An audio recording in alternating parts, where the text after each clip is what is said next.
Welcome back to the Baseball Blue Book Podcast, where we focus on the journey, not the destination. Brought to you by the Baseball Blue Book app.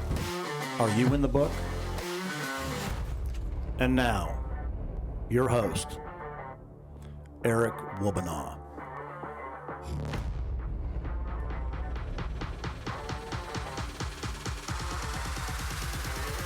Welcome back to the Baseball Blue Book Podcast. Eric Wobanaw here, president of the Baseball Blue Book, and excited to have Coach Alex Guerra here from Radford University.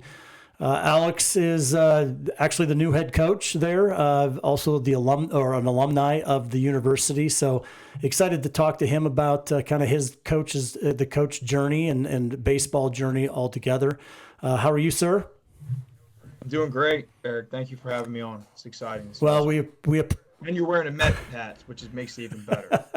So I think, you know what? Broke the ice. It was a good icebreaker. It was. We could probably have a whole podcast about the Mets. You know what? I would love to be able to have an entire podcast about the Mets. I know a few of the players. All I know is I'm a Pirate fan, and the Mets have broken our hearts so many times. That's why I don't like Braves fans. I don't like anybody because the Pirates get beat by everybody. So it's really a difficult thing to be a Pirate fan. But anyway, Coach, love to have you on. Thank you very much for joining us. Always a shout out to Coach Meck. He has been amazing, getting some of the best coaches in the country on the program for me. And so I will always be indebted to him. But, sir, why don't you do a quick introduction, who you are, kind of a little bit of background, and we'll get right into this.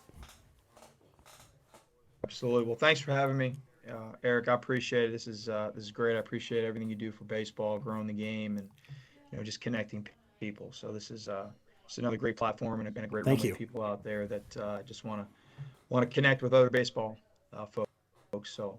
Awesome. Kudos to you and everything you're doing. My name's Alex Guerra. I'm in my first season as a head baseball coach here at Radford. Before that, I was an assistant coach at James Madison, right up 81 for the last 7 years. Before that, I was an assistant here at Radford, 14 and 15 for 2 years, and I started my coaching career at Central Florida. Okay. Played here at Radford and grew up in Long Island, New York, and just fell in love with this place, and here I am. That's awesome. Well, I'm excited to get into your journey. I mean, this has been my favorite part of the whole podcast. When I came up with the idea, there's more people. There's other people that know baseball better than I do. But I like the relationship side. I like to get to know people and understand kind of what makes them tick and what makes their program successful. And most of that has to do with the ups and downs of their journey. And it's kind of just like baseball, right? If you can handle the difficulties, the challenges, it makes you a better person. So I really love learning about the coaches and it gives me great hope for the future of baseball because of a lot of the young new coaches that are coming along and learning from the mentors that are out there. So let's go ahead and start with kind of the beginning. So Alex, you were a stud, obviously playing at Radford. You got to be a good player to do that. So you recruited. Talk about your recruitment process and then kind of differentiate and compare and contrast of what it was like when you went through it just a few years ago and what you put the kids through today. Wow. That's a great question. First off, I will say that I wouldn't even necessarily say I was recruited. So the story for me personally, this is back in the mid 2000s, 2000. My goodness, 2004, 2005, those summers. I grew up in Long Island, New York, from a blue-collar family. My dad played college baseball at Stetson back in the 80s. He's had his own construction business for 30 years. My mom, they both worked. Just very close-knit family. And I'll kind of circle all that back in kind of at the end when we talk about our program. in regards to our culture. But um, baseball was kind of everything for us. And back then, the culture of travel baseball was really, I mean, I want to say it was non-existent. Yeah. For us, you played on your home team, your hometown Babe Ruth team Right. with the kids that you grew up playing Little League with. And that was really it. And then you tried to win every game and you tried to win every tournament, and nobody played all the time. Like, Right. best players played. And as you got older, and it was kind of the same type of thing. And I remember making one of the teams that everybody from kind of the Long Island / tri-state area played on. I remember I made the Long Island Tigers, and it was like I thought I just got drafted by the New York Mets. Like, it was the greatest thing in the world. That's awesome. Because it was just there were such few teams like that went and traveled and played. But I did a baseball factory video.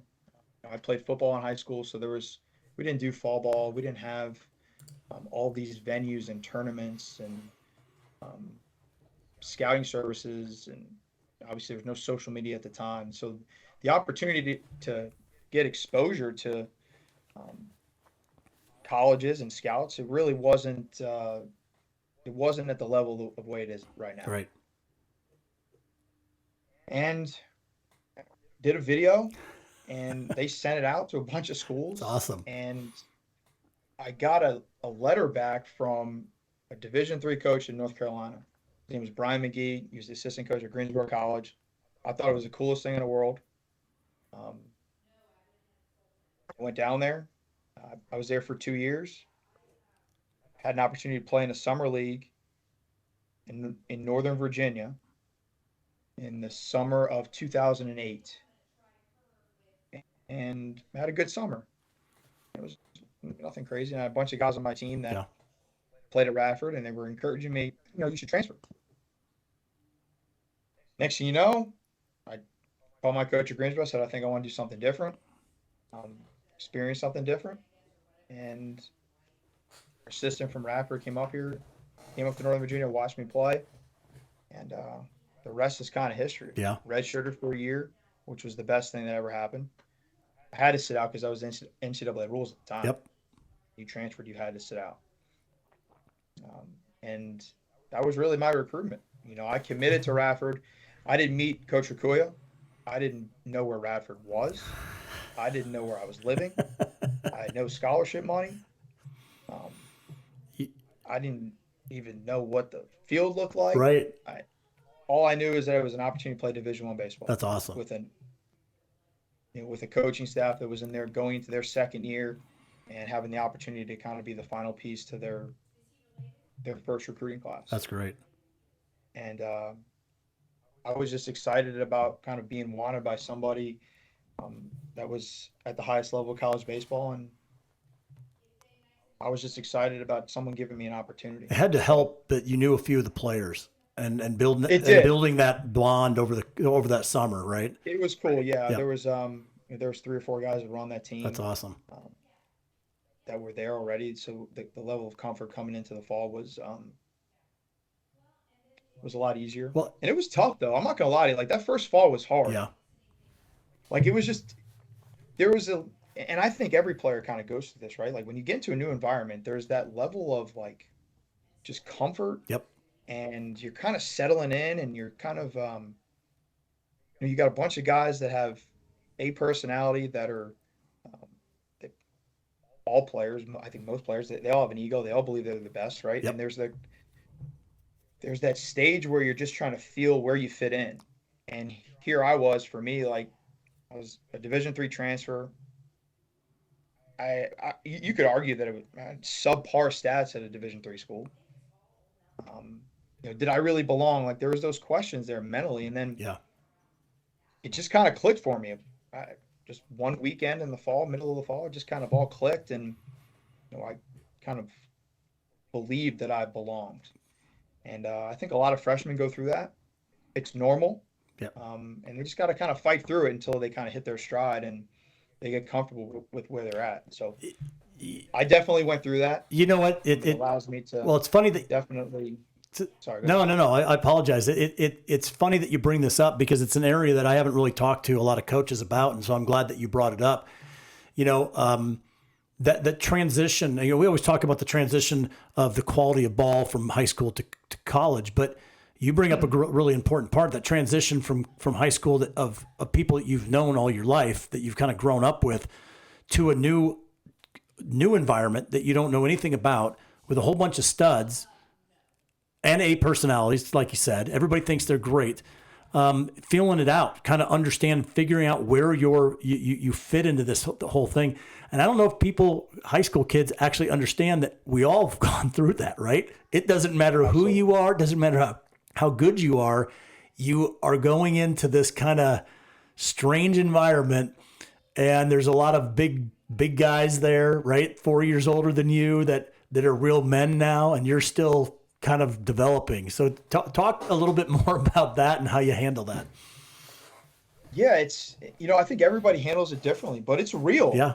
And it's something that no transfer or freshman can really understand until, like, you basically kind of gotta. It's almost like taking a kid who doesn't know how to swim and just throw him in the deep end and just be like, survive, man, like figure it out. To be honest with you, like, I've heard these stories of, like, taking these small babies when they're doing swimming lessons, they just throw them in the water and they just, like, got to figure it out. And it's similar to that from a mentality standpoint. Like, eventually, I've said this all the time, like, the locker room polices itself.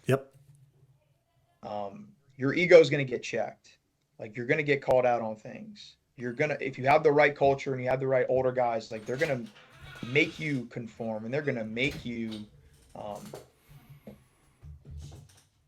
fit in with what they're building already.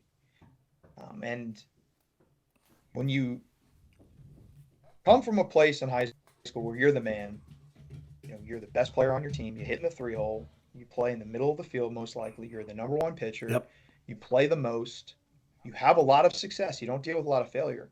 Then all of a sudden, you go to a new environment with players that are older than you, if you're doing the right thing from a coaching standpoint, hopefully the majority of the players are better. They're more developed. And it's just they just got to figure those things out, right? And it's it's just a different. They're totally out of their comfort zone, and it's just different for them. And everybody goes through it. And sometimes they're homesick. A lot of times, and that's normal. They're not around their mom and dad. They're not around the familiar faces that they see all the time. Right. But, once they get through that first semester, especially that first year, like, guys they're good to go. They are. Yep.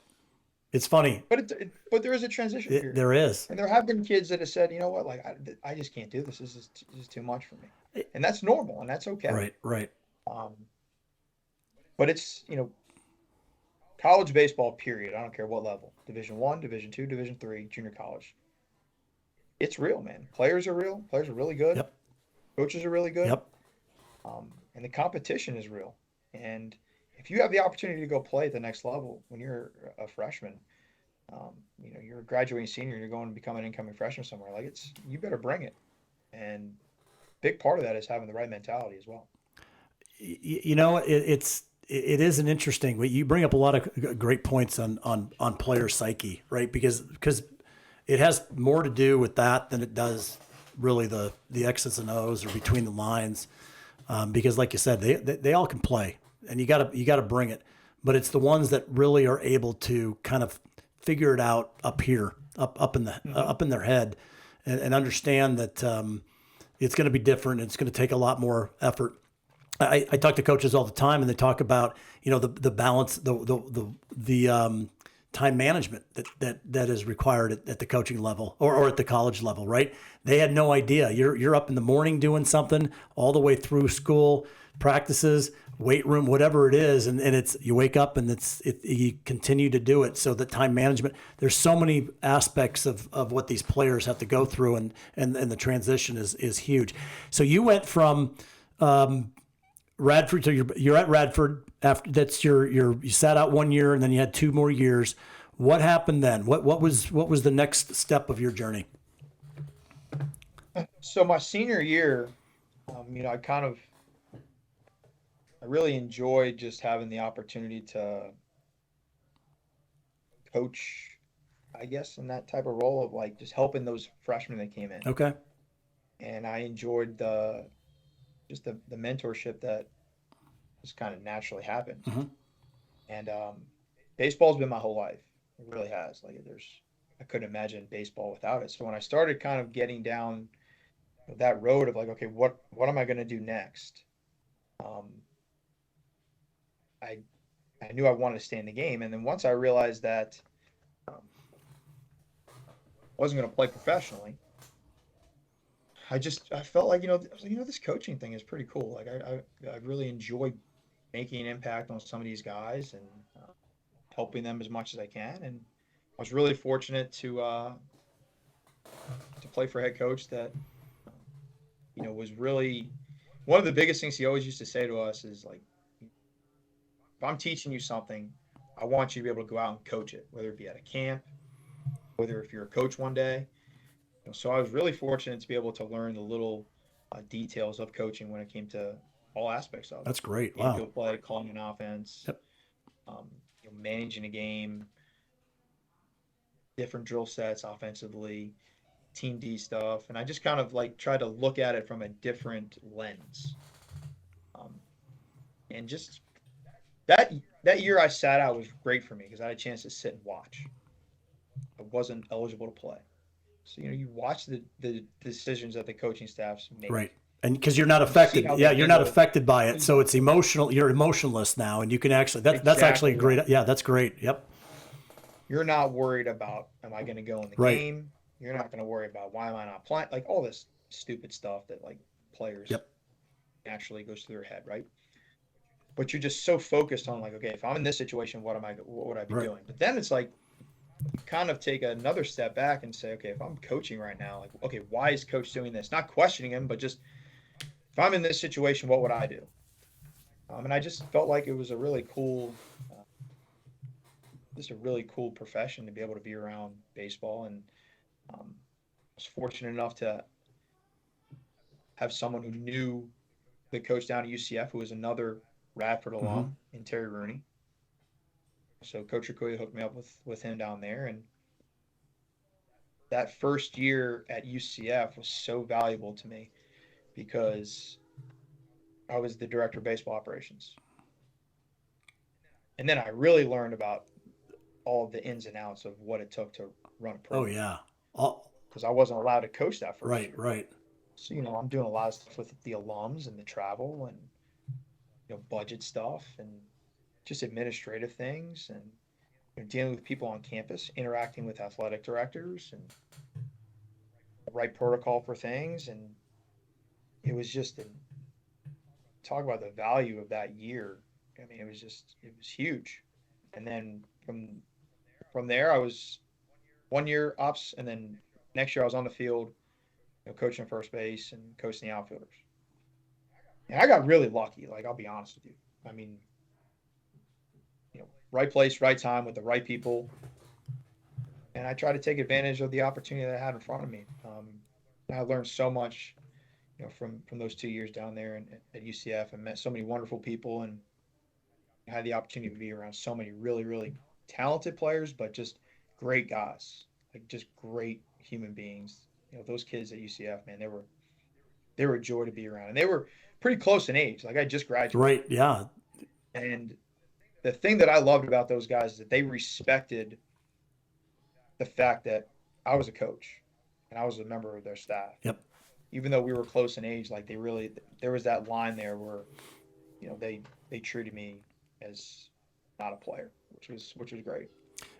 I think athletically speaking, you hear that story a lot. I've interviewed a number of coaches, young coaches, that may be just a few years older than their players, and you certainly went through that. I think it has to do with the respect that's been taught from a very young age in the baseball world. I have such a respect for the game. A game of failure And I say that in all, it's honestly, and it's because that's what makes life, that's what makes you a better person. I mean, out of failure comes great success. And I even joke that without failure, the success is never as good. Right. If you were just a stud playing baseball, the home runs, the strikeouts may not feel as good as if you had to work for it and you had the failures and you had the struggles. And so it's certainly a character building sport. When you talked about that year you set out, you also talked about being lucky. I don't believe in luck. I believe in taking all of taking every opportunity that you have and running with it as hard as you can. It sounds like that time that you were able to sit back and watch and learn and observe, as well as the first year that you did at UCF, really it was your development time for being a head coach, right? I mean, that's when you had to make probably some difficult decisions of what you were going to do, especially sitting out before you started with Radford, right? Am I going to pursue the professional line, or do I want to be a coach? Is that kind of what through? Right.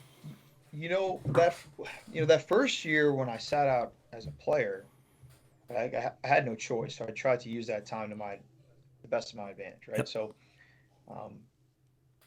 it was in the beginning, like learning just the speed of the game and how are we going to play? Like, how are we going to run our offense? I wanted to make sure that next year if it was my time to play, I was going to be prepared for all those situations. What's coach going to call? Yep. Just everything, the style that he wants to play. And on top of that, what I didn't realize was later on was I was also learning about the coaching side. Yeah. And the different decisions. Like, I mean, I sat right next to coach and our assistant coach at the time, like just listen and you hear different things throughout the game. And same thing when I went to UCF. I couldn't coach yet, so it was an opportunity for me to sit back and watch those coaches that were on staff and how did they go about their things. How was the on-field stuff organized? Like, everybody thinks coaching is, people say to me all the time, like, so what do you do during the summer? like when's your season starting? Like, it's 24/7. It's always. It's just we're just turning the chat. Like, it's just a new chapter, but the season's always. Yep. We're always going. So I really learned the different things that behind the scenes of coaching. The greatest thing about UCF was the organization and the process that Coach Rooney had in place. And he demanded that you did those things in order to be successful. I mean, he made us so much better as coaches. There's no question about it. Like, I would not be in this position if it was not for those 2 years at UCF. And I think that every young coach should have that type of experience where they're starting out in an ops role. Yep. And then they're transitioning onto the field, because you understand the different things that a head coach is going to ask you. Like, by the time I got to Radford and then eventually at JMU, like, if my head coach at the time came up to me and said, "Hey, G, I need you to do something, that's non-baseball related." Right. Or I need you to organize something like this. Like, you're prepared for that. Right. And I think that was the biggest thing that many big things that he taught us, but he challenged you to be creative in your area of responsibility and think of new ways to do things constantly. And then on top of that, think of new ways to organize things. So you just have this encyclopedia of just things to go to and grab to, and different ideas that you can then pass along to other people, and things that I'm able to help with our staff, with the role that I'm in right now. No, that's great. It's great to have them. Just invaluable experience. Yeah, it's mentorship, almost apprenticeship, being able to learn under the tutelage of someone that has gone through kind of gone through the just the difficult times or the things that like you said, non-baseball related. And I'm sure that was difficult at the time, going, wait a minute, what am I doing this for? And then big picture, it kind of comes all together, right? Absolutely. One of the things you talked about is the sitting out. And you know what, a lot of players now don't, that was way back when you had to sit out when you transferred. But today you hit the transfer portal and you could be playing tomorrow at another school, right? Yeah. Give me some, and obviously this is your opinion, but what are some positives and negatives of the new rules as far as not sitting out and having the transfer portal? Because it sounds like you had some invaluable experiences of having to sit out and kind of why you're where you're at today because of it. Well, first off, what I will say is, for me personally, me sitting out from a skill and physicality standpoint, thank God I had that opportunity to do that. Okay. I mean, during that off season, I mean, I probably put on, or that entire year, I probably put on 25, 30 pounds. I mean, that's all I did was hit, lift, and run in practice. Okay. Yeah. But I wasn't worried about being sore for a Friday night game or Saturday game. Right. I was able to get on a little bit of a different strength program than the guys that were in season. Yep. I wasn't worried about, my back locking up and riding the bus for 12 hours and after a doubleheader in Charleston, and then being sore on that Monday and then be getting ready to play against Virginia Tech at home on Tuesday. I didn't have to worry about those things. So from that standpoint I'm glad that I had no choice. The transfer portal, I think it's a great thing in a lot of different ways. Number one, I mean, let's just be honest, right? Coaches can up and go whenever they want. Exactly. If you're a committed player to a coaching staff, and people say, "Oh, well, you commit to the school." Well, yes, that's part of it. But kids commit to the coaches because those are the people that they're going to be around the most. Right. Their coaches and their teammates, right? So if you're a kid and you're committed to a program and a staff for 4 years, and then the summer going into your senior year, someone else he's going to up and go. Right. Like, they're able to decommit, go somewhere else. Yep. So if you're a kid as a freshman in that program and it just is not the right fit, why do you have to be penalized? So from that standpoint, I think that's a great thing as far as being able to give the kids the freedom, like to be able to up and go somewhere where they might be a little bit more comfortable because of a coaching change, a staff change, right? And then there are other times, Eric, man, like sometimes it just doesn't work. Like the fit just doesn't work. Yep. You're not playing as much as you thought you'd be. Right. You're not developing as much as you thought you would be. Yep. The speed of the game might be a little bit too fast for you. You get there and you're stuck behind 3 or 4 outfielders that are a class above you. Right. And they're better than you. Yep. And you haven't done nothing wrong. And having that opportunity to just go somewhere else and not be penalized, I think that's a great thing. My favorite part about the transfer portal, though, is the ability for these kids to graduate early and still have an opportunity to go get their master's. Yeah.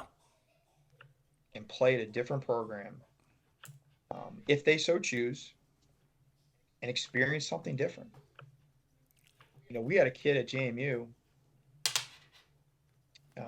because of COVID and whatnot, he had an extra year of eligibility. Mm-hmm. And he kind of, he had injuries and just ups and downs. Really, really talented player. One of the best kids I've ever had the opportunity to coach. And had a great, redshirt junior year right at JMU. And, we thought he was going to come back, and then was kind of thinking like, you know what, I think I want to do something. Like I want to try and go somewhere else. Yeah. And you graduate, you get your degree, and then you can go. And then you end up going to Virginia Tech. They were a game away from going to Omaha. I mean, they hosted a super regional. They hosted a regional, and he's got 2 degrees from JMU and from Virginia Tech. That's awesome. I would have probably done the same Right. thing. We had another kid last Yep. year. We had another kid that ended up he's at the University of Virginia right now. He graduated from JMU. And now he's getting his grad program paid for over at UVA. Like, what an opportunity, right? I mean, just to be able to experience different things, be around new people. Who are we as coaches to block that? Yeah. Right. So, like, I mean, we talk about it all the time with our guys. Like, I mean, if maybe there's another school that has a really good grad program that's not offered at Radford. Right. There's nothing wrong with that. Yep. The only thing that I would say with the transfer portal that is the negative. You've got a kid that comes in at a mid-major as a freshman that develops, does really well, and you're one of the very few schools that believed in him. Right. Stayed committed to him. He becomes a freshman All-American, and then all of a sudden people get in his ear. Yep. Then he gets in the portal, and he's gone. I think that's the part where I don't like. No, you know what, and I appreciate your candidness and honesty in talking about this. I would agree because that's a difficult. It's difficult because you had somebody that was committed, but then on the flip side, hey, he developed and he wants to go do something different. More power to him. I think the other thing that is also potentially the negative is you see so many kids that are committing so early. They don't know anything. They have no idea what they're doing, or that they like the name of something, or I talk to so many coaches that talk about the fit, and the fit means way more than just the baseball program, right? It's the dorm life, it's the social aspect, it's the food at the cafeteria, it's the how far away from home. It's there's so many things, and I think the portal can be abused, and I think that's the thing about any of these things. Any opportunity and choices can always be abused, and so I think there may be more good than there is bad. And I think that's kind of what you were saying. I'm not putting words into your mouth, but 100%. right? No, you're 100% right. I think there's way more good than bad with the portal. Like, let's be honest here. The portal is also great for us coaches. Exactly. I mean, having the ability to go in there, and this is nothing. And I think this is the one thing that's negative to the high school senior walk-on that you would usually get. Mm-hmm. Well, why give a kid who is 18 years old that needs to develop, that taking a shot on him, right? You're then looking at, I can go to the portal. Right. And I can go get a 22-year-old grad student who's got 650 college at-bats under his belt. Yep. I mean, if I don't care who you are. Do you think that which one are you taking? Yeah, no, absolutely. Do you think that the extra COVID year makes the portal look a little bit more inflated than it actually will be as we kind of weed through this? That's a great question. I think so. Because I think I do. I mean, we've got 25% more kids playing right now than what the normal 4-year cycle would be, right? It's got to be a tough balance for coaches right now of bringing in guys, but you've got another extra year, I think once we get through and weed through, I think 2025 is really when the last group is kind of over that. But that's got to be a real. It just adds another level of your recruiting and the balancing. What is it called? The roster management of kind of how you're doing this, right? Yeah, you're everybody kind of says like recruiting is the lifeblood, the lifeline of your program, and obviously it's very important. You have to bring in players, but I think how you manage your roster Yeah. is truly like that's the lifeline right Oh, there. Like the more I talk to you what your guys, needs are. the more I talk to you guys, the more that's the fear. If I was ever to go into coaching, that to me is the most difficult part of the whole thing, I think, as I listen to you guys talk.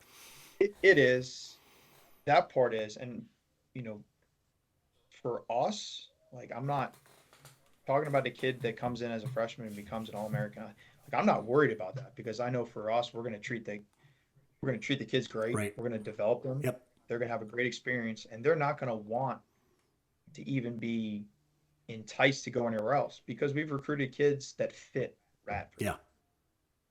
And that is very important because, and it's hard to describe if you don't know it or you don't know what our program's about or if you don't know what Radford in general is about, like just the area. It's a beautiful area in the New River Valley.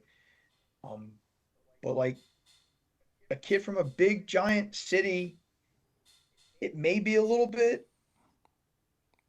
different for him. Yep. Um, you know, the kid that wants to be a neurosurgeon probably is not going to come to Radford as his undergrad, and it's nothing against our Radford. It's just that's just the way it is. Probably going to go to Harvard. Yep. And that's where the fit comes into play, personality wise as well. And we've attracted a tremendous amount of really good players who fit our blue collar culture. And that's just, and when you have guys that do that, that's where a team and a program is developed over time. Like you're not just having a really good year and a really good, this team's really good. And we had 40 wins and then poof, the next year we had 22. Yeah. Well, what's the issue there? Like there's got to be something wrong, right? Well, and our goal here with our staff is to be able to build a program that's consistent and is going to last over time. And I think a lot of that is just you defining what your culture is and then you recruiting to it. And then once you get here, you develop your players and give them a great experience. Like it's not rocket science. Like, get good players, treat them well, develop them, make sure that they fit what you want and how you want to play and how you want to be. It's like, Coach, you kind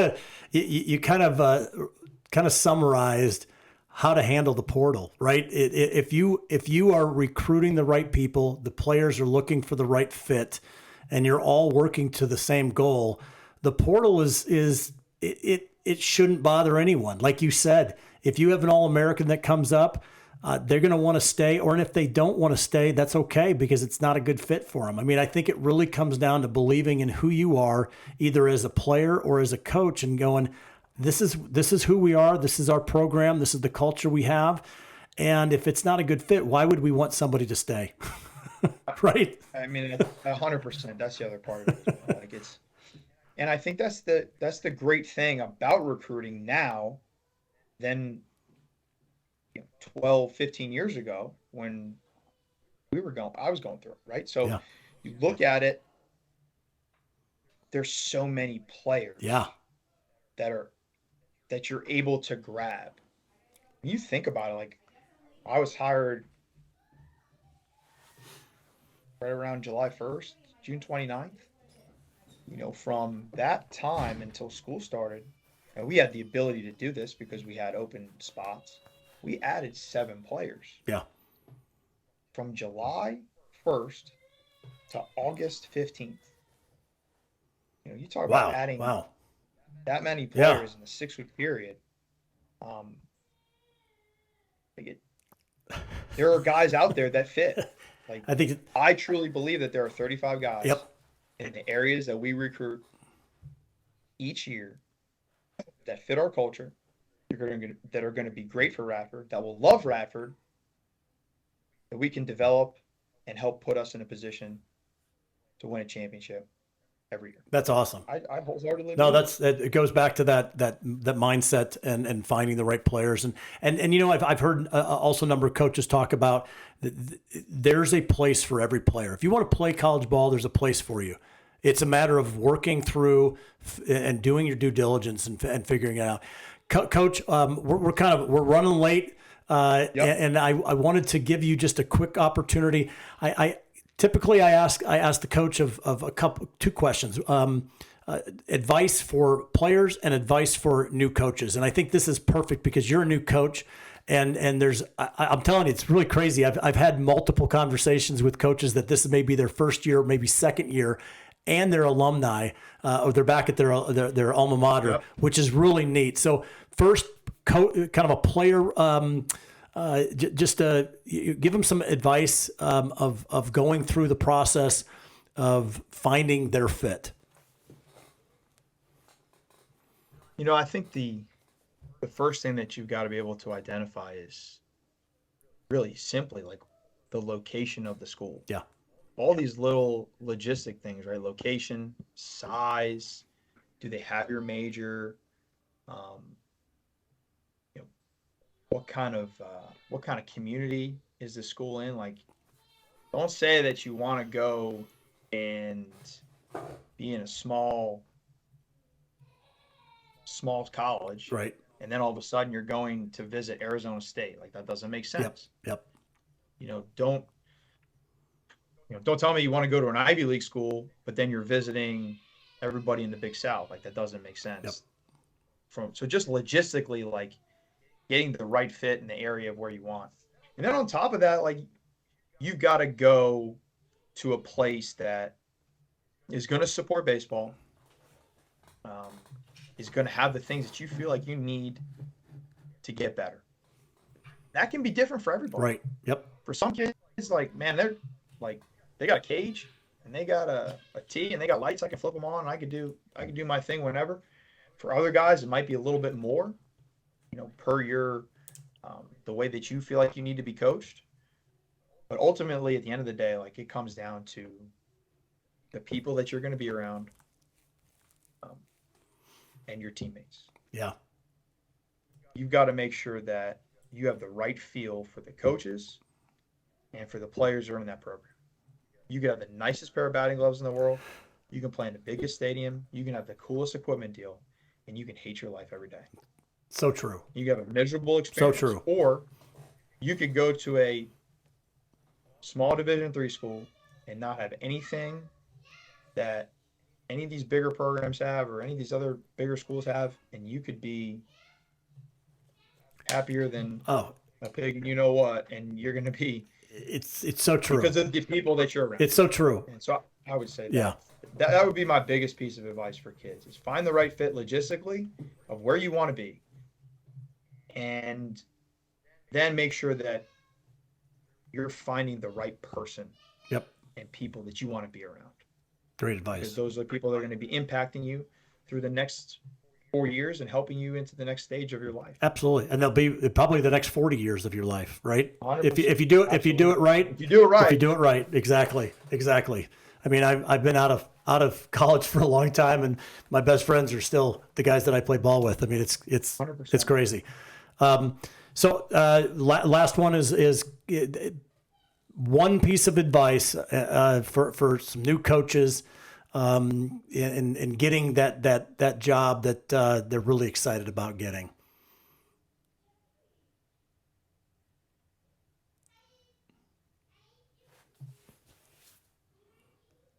I would tell any coach, especially young coaches, in the position that they're at, especially when they're starting out as an ops guy or volunteer, if you do more, if you show whoever you're working for, you show them that you're doing more than what is in your area of responsibility, without them asking you to do it, then you're going to put yourself in position. Awesome. To be successful.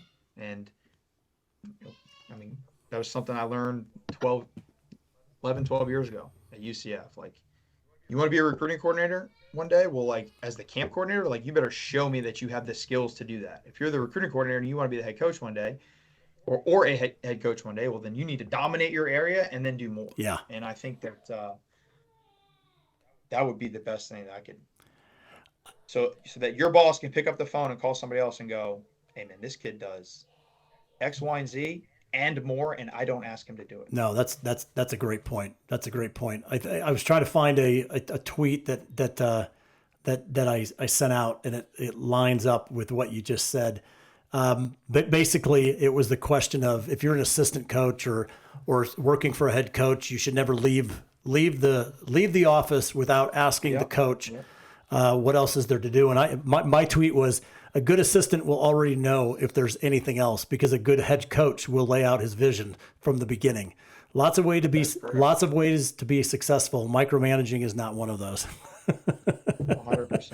100%. And that's important too. I think that's one of the challenges for me that I've tried to be really intentional with is, with our staff, and I'm very fortunate to have 4 guys around me on a daily basis that are just wonderful people, number one, but great coaches. Yeah. They care. They love Radford. They love our players. But I look at it, it's my responsibility to make sure that I put them in the best position to be successful. Absolutely. And that's important, because they're going to do anything that, I ask them to do, right? But at the same time, to make their life easier and put them in a position to do well, I have to lay out the proper direction for them, because it's my responsibility for how they develop. Yep. That's very, very important to me. And no one's perfect. Everybody's going to make mistakes, but it's never too early to think about the coaching tree legacy that you can lay out. I agree. Right? No, you're right. Because what you do right now is going to determine how that legacy is created. And creating a legacy doesn't happen at the end of your career. Creating a legacy begins the first day that you start coaching. And that's where really good coaches are always looking out for what's next. How can I build not only my players but also my assistants, for whomever is there helping this program. Coach, this has been a lot of fun, and we could probably do this multiple times, different topics. And so I appreciate you jumping on with me. And good luck with everything, man. Congratulations in getting the position. Looking forward to watch you guys and follow your career and also your programs. Thank you, Eric. I appreciate it. All right. Thanks. For having me Yep. on. Take care.